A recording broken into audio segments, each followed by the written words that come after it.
ಕನ್ನಡದ big boss show winner ಆದ ರೂಪೇಶ್ ಶೆಟ್ಟಿ ಮತ್ತು ಕನ್ನಡದ ಖ್ಯಾತ ನಿರೂಪಕಿಯಾಗಿರುವ ಜಾನ್ವಿ ನಟನೆಯ ಅಧಿಪತ್ರ ಸಿನಿಮಾ ರಿಲೀಸ್ಗೆ ರೆಡಿಯಾಗಿದೆ.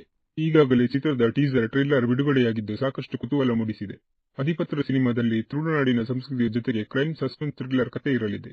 ಕರಾವಳಿ ಭಾಗದಲ್ಲಿ ದೈವದ ಆರಾಧನೆ ಹೆಚ್ಚಿದೆ. ಕಾಂತಾರ ಸಿನಿಮಾದಲ್ಲಿ ದೈವದ ವಿಚಾರವನ್ನು ಮುಖ್ಯವಾಗಿ ಇಟ್ಟುಕೊಳ್ಳಲಾಗಿತ್ತು. ಈಗ ಇದೇ ಕಥೆ ಅಧಿಪತ್ರ ಸಿನಿಮಾದಲ್ಲೂ ಇದೆ ಎನ್ನಲಾಗ್ತಿದೆ. ಕರಾವಳಿ ಭಾಗದ ವಿಶೇಷ ಆಚರಣೆಗಳಾದ ಆಟಿಕಳಂಜ, ಯಕ್ಷಗಾನ, ಹುಲಿ ಕುಣಿತದ ವಿಚಾರಗಳನ್ನು ತೋರಿಸಲಾಗಿದೆ. ರೂಪೇಶ್ ಶೆಟ್ಟಿ ಅವರು ಖಡಕ್ ಪೊಲೀಸ್ ಲುಕ್ ನಲ್ಲಿ ಕಾಣಿಸಿಕೊಂಡಿದ್ದಾರೆ. ಚಿತ್ರದ ಬಗ್ಗೆ ರೂಪೇಶ್ ಶೆಟ್ಟಿ ಅವರು ಮಾತನಾಡಿ, ಅಧಿಪತ್ರ ಸಿನಿಮಾದಲ್ಲಿ ತುಳುನಾಡಿನ ಸಂಸ್ಕೃತಿಯ ಜೊತೆಗೆ ಕ್ರೈಮ್ ಸಸ್ಪೆನ್ಸ್ ಥ್ರಿಲ್ಲರ್ ಕಥೆ ಇರಲಿದೆ. ಬಿಗ್ ಬಾಸ್ ಆದ್ಮೇಲೆ ಕೆಲ ಸ್ಕ್ರಿಪ್ಟ್ಗಳು ಬಂತು, ಆದರೆ ನನಗೆ ಸಿನಿಮಾ ಮಾಡಲು ಇಷ್ಟ ಇರಲಿಲ್ಲ. ಅಧಿಪತ್ರ ಕತೆ ಕೇಳಿದಾಗ ಅದು ನನಗೆ ಇಷ್ಟವಾಗಿ ಈ ಸಿನಿಮಾ ಒಪ್ಪಿಕೊಂಡೆ. ನಾನು ಸಿನಿಮಾದಲ್ಲಿ ಪೊಲೀಸ್ ಅಧಿಕಾರಿ ಆತ್ರೇಯ ಎಂಬ ಪಾತ್ರ ಮಾಡುತ್ತಿದ್ದೇನೆ. ಪೊಲೀಸ್ ಅಧಿಕಾರಿಯ ಜೀವನದಲ್ಲಿಯೂ ಒಂದು ಕತೆ ಇರುತ್ತದೆ. ಇದರ ಜೊತೆಗೆ ಅವನು ಬೇರೆ ಒಗಟನ್ನು ಬಿಡಿಸಲು ಮುಂದಾಗ್ತಾನೆ. ನಮ್ಮೂರಿನ ಸಂಸ್ಕೃತಿ ಇಲ್ಲಿ ಇರೋದ್ರಿಂದ ನನಗೆ ಈ ಸ್ಕ್ರಿಪ್ಟ್ ಇನ್ನಷ್ಟು ಹತ್ತಿರ ಆಯಿತು ಎಂದು ಹೇಳಿದ್ದಾರೆ. ಇನ್ನು ನಾಯಕಿ ಜಾನ್ವಿ ಅವರು ಮಾತನಾಡಿ, ನಾನು ಈ ಸಿನಿಮಾದಲ್ಲಿ ಪತ್ರಕರ್ತೆಯಾಗಿ ನಟಿಸಿದ್ದೇನೆ. ರೂಪೇಶ್ ಶೆಟ್ಟಿ ಮತ್ತು ಶಯನ್ ಶೆಟ್ಟಿ ಅವರ ಕಾಂಬಿನೇಷನ್ ತುಂಬಾ ಚೆನ್ನಾಗಿದೆ. ಈ ಸಿನಿಮಾದಲ್ಲಿನ ಆಟಿಕಳೆಂದ ಹಾಡು ನನಗೆ ತುಂಬಾ ಇಷ್ಟ ಆಯಿತು.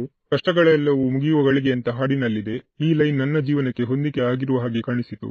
ಅಧಿಪತ್ರ ಮೂಲಕ ಒಳ್ಳೆ ಅವಕಾಶ ಸಿಕ್ಕಿದೆ, ಅದನ್ನು ಸದ್ಬಳಕೆ ಮಾಡಿಕೊಂಡಿದ್ದೇನೆ. ನನಗೆ ಈ ಚಿತ್ರದ ಮೇಲೆ ತುಂಬಾ ನಿರೀಕ್ಷೆ ಇದೆ ಎಂದು ಹೇಳಿದ್ದಾರೆ.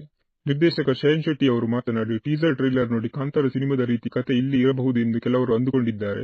ಕಾಂತಾರ ಚಿತ್ರಕ್ಕೂ ನಮ್ಮ ಸಿನಿಮಾಕ್ಕೂ ತುಂಬಾ ವ್ಯತ್ಯಾಸ ಇದೆ.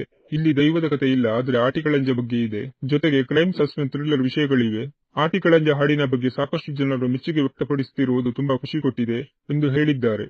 ಸಿನಿಮಾದಲ್ಲಿ ಪ್ರಕಾಶ್ ತೂಮಿನಾಡು, ರಘು ಪಾಂಡೇಶ್ವರ, ದೀಪಕ್ ರೈ, ಕಾರ್ತಿಕ್ ಭಟ್, ಪ್ರಶಾಂತ್ ರಂತ ಕಲಾವಿದರಿದ್ದಾರೆ. ಸಿನಿ ಕಂಬೈನ್ಸ್ ಬ್ಯಾನರ್ ನಡಿಯಲ್ಲಿ ದಿವ್ಯಾ ನಾರಾಯಣ್, ಕುಲದೀಪ್ ರಾಘವ್ ಲಕ್ಷ್ಮೇಗೌಡ ಅಧಿಪತ್ರ ಸಿನಿಮಾ ನಿರ್ಮಾಣ ಮಾಡಿದ್ದಾರೆ. ಶಯನ್ ಶೆಟ್ಟಿ ಆಕ್ಷನ್ ಕಟ್ ಹೇಳಿದ್ದಾರೆ. ಈ ಸಿನಿಮಾ ಇದೇ ಫೆಬ್ರವರಿ 7ಕ್ಕೆ ರಿಲೀಸ್ ಆಗ್ತಿದೆ.